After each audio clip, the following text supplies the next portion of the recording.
Okay. Okay. Shh.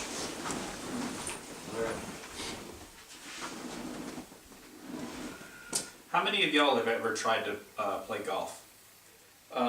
Golf is one of the only sports that the ball that you're playing with is not moving.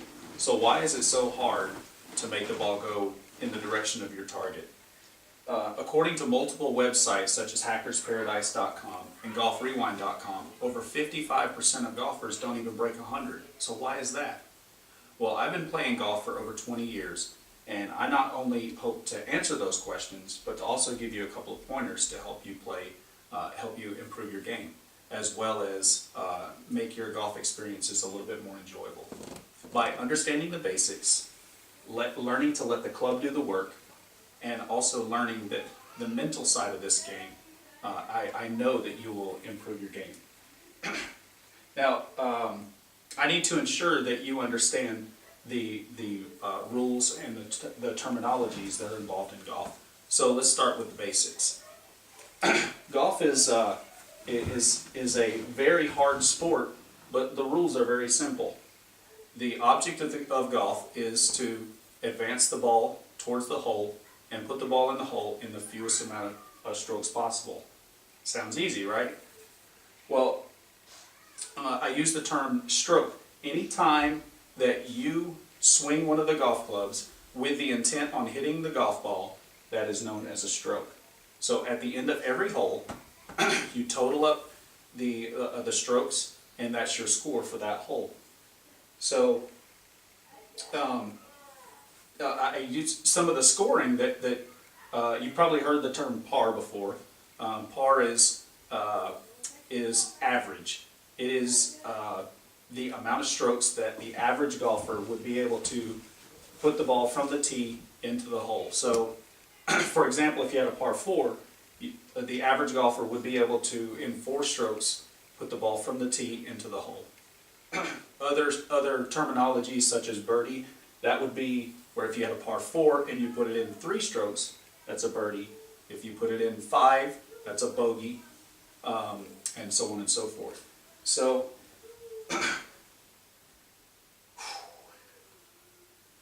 now that you know some of the terminologies and the rules of golf, let's get into some of the major flaws that I see when you watch a beginner play golf.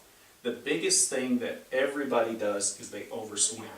They think because they've seen baseball, in baseball, the harder you swing, the further the ball goes, right? Well, in golf, that's not the case. And another reason is when you watch it on TV, it looks like they're swinging 1,000 miles an hour, but they're really not. Golf is, you create club head speed by swinging the club. So as the club is coming down, it's creating club head speed. So you don't have to swing that hard. Normally, if you was to overswing, it's going to cause you to mess up just about every time.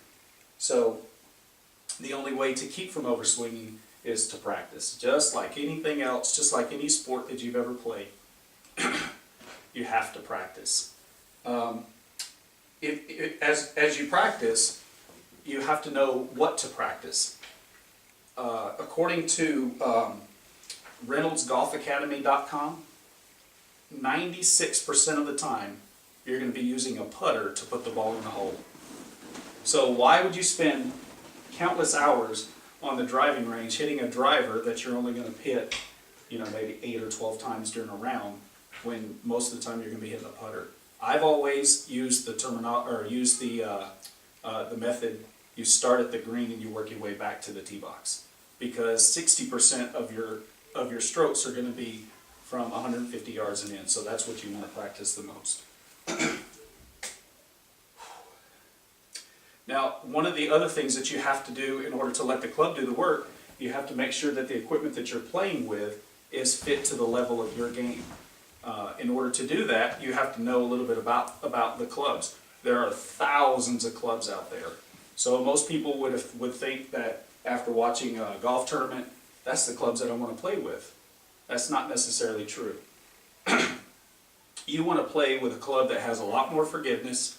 As you're trying to hit the ball, you want to make sure that you're playing with a club that has the technology involved in the club to help you put the ball straight instead of hitting it left and hitting it right and that kind of thing. So you want to play with a club called Cavity Back.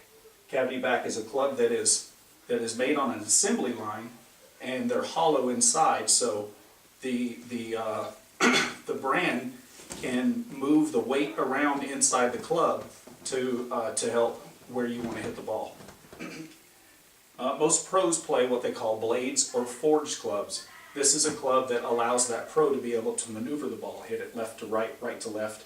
Well, as a beginner, all we want to do is hit it straight. So we would want to play with something more of a Cavity Back instead of a forged or a blade. And then the last thing that you have to do, you have to be able to swallow your pride. I know so many people want to hit the ball 330 yards, but it doesn't matter unless you can hit unless you can hole out on the next, a couple of shots. So if you're standing at 130 yards and you're in between a 9 and an 8 iron, the thing that I've always been taught is when in doubt, you club down. You always use a little bit more club. I mean, you're given 14 clubs, so why not use every one of them, right? So, and then the last thing, but the most important thing, is the mental side of the game. Let's say that you decided to take the game up. You went out and got local lessons from the local pro to learn the fundamentals. You just got that new set of clubs that are custom fit for your game. You go out to the course, you're ready to play, nothing changes. You're still hitting the ball everywhere. More than likely, the problem is not what's in your bag, but it's what's between your ears. Golf is the most mental sport I've ever tried in my life. My dad used to teach me when I was learning, if you walk up to a shot thinking you're going to hit a bad shot, you're halfway beat. And that is so true. During your pre-shot routine, you want to think positive.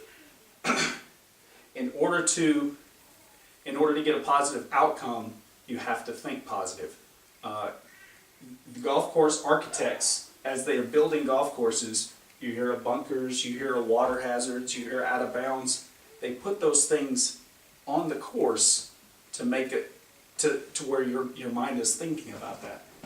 Usually, the majority of the time, the last thing that you think before you pull the trigger, that's what you're going to do. So if you're standing over a ball, and you know there's out of bounds on the right, there's a bunker on the left, there's water in front of the green, and you're thinking, man, hey, this is really going to be tough.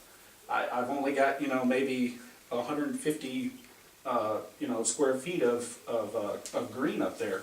So much that I could do wrong. You're probably going to do something wrong. So again, the last thing that you think about is probably what you're going to do. So right before you pull the trigger, you can think about all that stuff. There's water on the right, bunker on the left. But right before you pull the trigger, you think, but that green is right there. I hit the ball and it goes on the green. So, according to PGAprofessional.com, experts say you want to focus your attention on what you want to have happen, not what might happen. So again, you want to think about those positive things that you want to have happen. So, in summary, let's go over just a couple of things that you learned today. You learned a little bit about the rules, the terminology, what a par is, what a birdie is, what a bogey is. You learned how to let the club do the work. Don't overswing. You have to practice.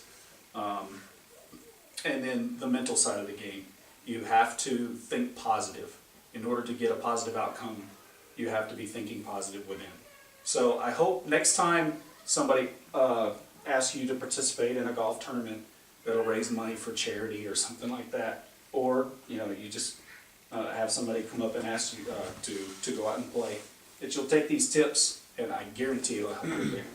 I appreciate your time, and I hope to see you on the course. Thanks. No,